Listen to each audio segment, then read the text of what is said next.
Hey everyone, and welcome back to Unlabored Reason. Got a hell of a show for you today. It's going to be about one of my favorite topics, affirmative action. Some of you may be getting triggered already, but just please allow me to explain why I really don't like affirmative action.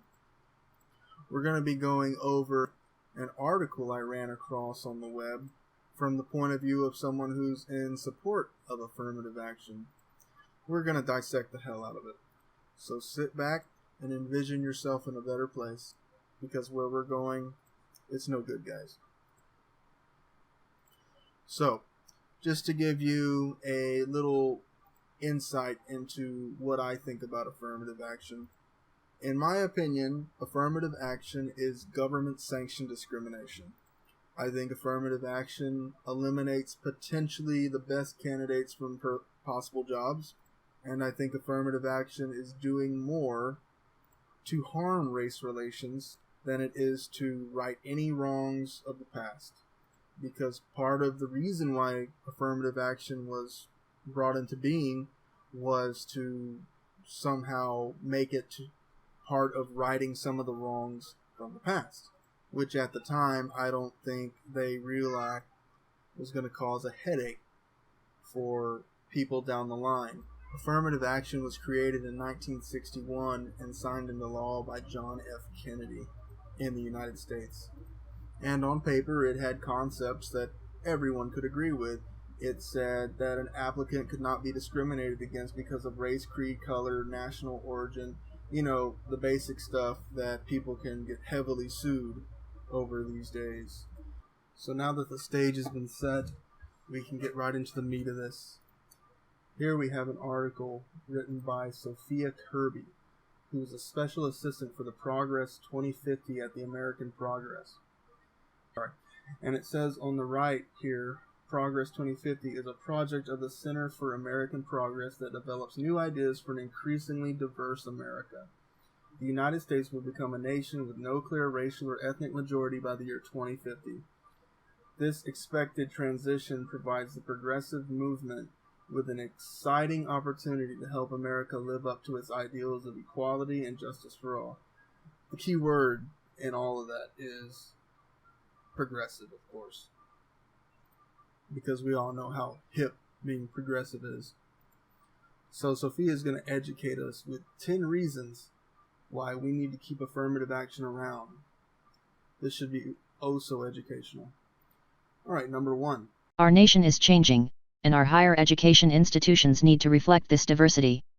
More than half of all U.S. babies today are people of color, and by 2050 our nation will have no clear racial or ethnic majority.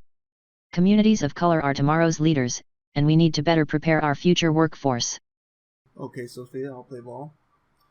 Our nation is indeed changing, mostly due to factors other than race and ethnicity. Suicidal policy changes and crushing national debt are more likely the culprits. Lack of leadership and backbone doesn't help either. But your argument is that because of the color of someone's skin, they need to be represented just based on that reason alone. Anyway, moving on. Number 2. While communities of color have made great strides in closing the education gap, disparities in higher education remain prevalent. According to the U.S. Census Bureau, in 2009 about 28% of Americans older than 25 years of age had a 4-year college degree. That same year only 17% of African Americans and 13% for Hispanics had a 4-year degree. There are so many factors that go into this. Does said person of color even want to go to college? College is not for everyone. Some people just don't want to go for more school after primary, middle school, high school. People that do want to go to college tend to try to achieve in grade school beforehand to give themselves a better shot at getting into the college of their choice. I myself wanted to go to college, but my family did not have enough money. Good old Uncle Sam footed my bill, of course, after 4 years in the military. Moving on. It's in our national interest to invest in our future workforce. People of color today make up about 36% of the workforce. According to Census Bureau projections, by 2050 1 in 2 workers will be a person of color. As our nation becomes more diverse, so too does our workforce. Oh, really now? Are you saying that without affirmative action, then our nation would not have enough workers? I highly doubt that. Since if affirmative action were done away with tomorrow, then people would be hired or selected for whatever college just based solely on their merit and accomplishments. How horrible that would be. Sarcasm off. Number 4. Diversity in the workforce fosters innovation and competitiveness in business. Studies consistently show that diversity drives innovation and fosters creativity. In a Forbes survey, 85% of respondents said diversity is crucial for their businesses, and approximately 75% indicated that their companies will put more focus during the next 3 years to leverage diversity to achieve their business goals. First of all, the workforce is already pretty diverse and has been for a long time. And yes, I'm positive some of that is because of affirmative action, but even without it, the demands of the labor market would have provided that anyway. Secondly, where is the science to back this claim up? In the article, it just says, studies claim this. Who studied it? What institute? What were their findings? Stuff like that would have been helpful to your cause. Number 5. Fortune 500 companies agree that diversity is good for the bottom line. More than 60 leading 500 Fortune companies including Coca-Cola, General Electric, Hewlett-Packard, Intel, Johnson & Johnson, and many others came out in support of race-based admission policies in an amicus brief to the Supreme Court in the Grutter v. Ballinger ruling. Again, the article provides no data to back this up. As long as the product is produced on schedule, the race of the person would not matter. If the companies you named in the article did indeed say that, but provided no data, then I would naturally assume they were using it as a publicity stunt to show how inclusive and how not racist they are. Moving on. Number 6. Diversity is a national security issue. In the past, our U.S. Armed Forces have argued that a highly qualified and racially diverse officer corps is essential to the military's ability to provide national security. A top Army personnel official states that diversity adds to the strength of the military as a force. In Grutter v. Ballinger, a number of high-ranking officers and civilian leaders of the Army, Navy, Air Force, and Marine Corps urged the court to uphold the limited consideration of race. This is the stupidest one yet. Following the link provided still did not reveal the names, titles, or affiliations of those supposed officers. In summary, it was saying that since some of the enlisted troops are minorities, then we need affirmative action to make sure we have officers that reflect those races. Which is interesting to me, being someone who has a military background. In the military, you are taught that the race of the man next to you, or man or woman, is irrelevant because you won't care what color someone is if they are saving your life. So why does the skin color matter in a position of power and authority? Interesting. Moving on. Diversity on campus benefits all students. Diversity on college campuses isn't just a benefit for the brown and black students. Learning with people from a variety of backgrounds encourages collaboration and fosters innovation, thereby benefiting all students. Research shows that the overall academic and social effects of increased racial diversity on campus are likely to be positive, ranging from higher levels of academic achievement to the improvement of near and long-term intergroup relations. Again, from my previous point, people who want to go to college will do what it takes to go to college. If they are black and qualified for Harvard, they could get into Harvard just based on their own merit. Okay? You do not need to force universities to take in any unqualified students regardless of race. Number 8. The implications of race-neutral policies in educational opportunities are detrimental to the next generation. Admission policies that do not consider race are predicted to decrease representation of students of color at the most selective four-year institutions by 10%. Given that our future workforce is projected to be nearly half people of color, it is necessary that universities create a fair process for expanding opportunities to all students. This one needs no commentary. This is just grasping at straws. Number 9. Research show that race-neutral policies simply don't work. Scholars have already debunked the myth that a class-based admission system is an adequate replacement for a race-based admission policy as a means of creating greater levels of diversity. A study conducted by the University of California, Los Angeles, School of Law found that after using a class-based admission system, Enrollment of African Americans and American Indians fell by more than 70%. A wide breadth of research concludes that race-conscious practices are necessary in some capacity to achieve a level of diversity that encompasses our diverse nation. Okay. You provided one study from UCLA. One study. Just one. Also, the results of this study only prove those 70% that did not get in were not qualified in the first place. Some schools are more elite than others and have a higher standard for non-affirmative action candidates. That's Asians and whites. Okay? Number 10. The majority of Americans support race-conscious policies in higher education. A CBS News/New York Times poll in 2009 shows that the majority of Americans are in favor of promoting diversity on college campuses through race-conscious policies, including the Asian American population, a group that is inaccurately speculated to benefit from the ban of such practices. An Asian American Legal Defense and Education Fund poll found that 75% of Asian Americans voters in Michigan rejected Michigan's Proposition 2, a 2006 state referendum seeking to ban race-conscious policies. And of course, the last one is, well, everyone thinks affirmative action is good because of a poll from 2009.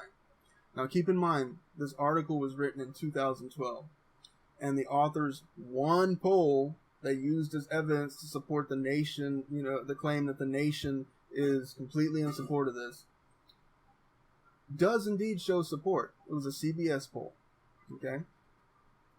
But her one source does not have any pertinent data like the sample size, methods, that kind of thing. Alright? So I do a quick Google search for 2012, to see if I could find something from 2012. So, yeah, from 2012, it apparently depends on who you ask. Because I found polls saying that Americans were in support of it, and I even found polls saying they're against it. So I guess it depends on who you ask and the polling source. If you ask me, though, in my opinion, I would say most are against affirmative action. This article was a complete abortion. The author had an agenda to push and was counting on people to not do their homework. This channel is all about doing homework, people. Let this be a lesson as to why you should never take things at face value. Affirmative action, one of the reasons it came about is a form of reparations for wrongs committed against minorities in the past, specifically African Americans. When does it stop?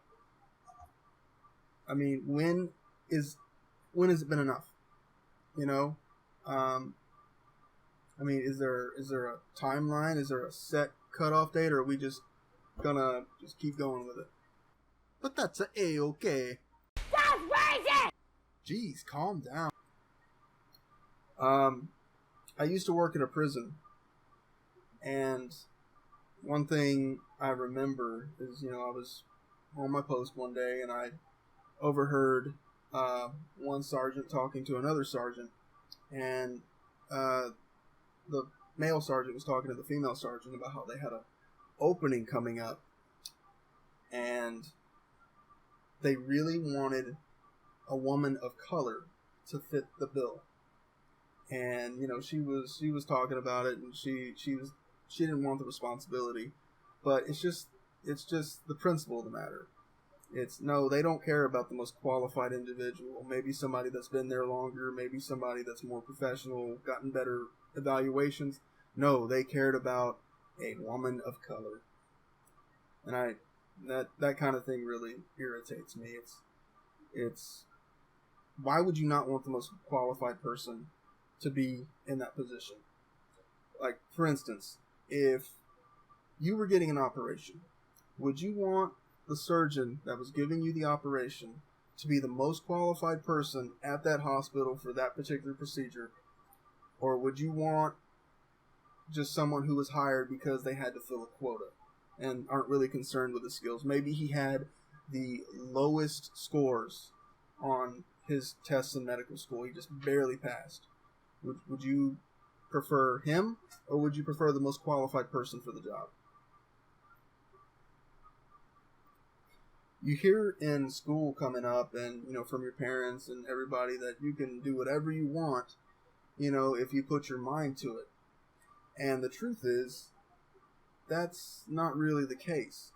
You might be able to do what you want if you put your mind to it, but there's so many hurdles.